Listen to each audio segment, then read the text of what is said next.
The study that I refer in the article is about my recent paper in New Phytologist.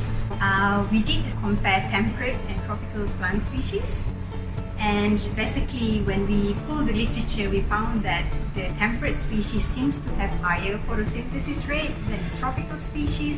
So the study is done to tell us why is that the case. So we wanted to see what caused the difference in the photosynthetic rate between these two tropical and temperate species.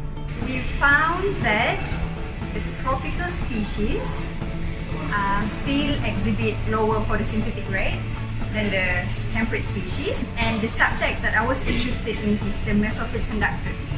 So Mesophyll conductance is the barrier that CO2 has to go through from the atmosphere inside the leaf.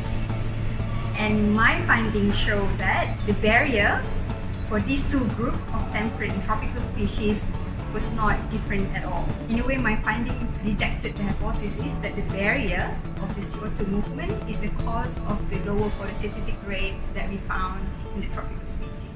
So just to reiterate the past point, my conclusion is that Mesophyll conductance does not explain the difference between the tropical and temperate species. So you have to read my paper if you want to understand what is Mesophyll conductance. As a general conclusion, I guess what I want the audience to get out of my paper and my work is that when you look at a plant, when you look at a leaf, you think about the kind of trade-off that the leaf has to make in relation to its environment. So in terms of tropical species, they don't have higher photosynthetic rate, but they invested their resources into defense, which is what you need in the tropical environment.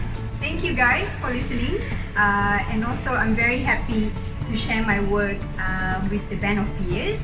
And I hope if you find time, you can read my paper, and I won't take offense if you sleep after you read my paper.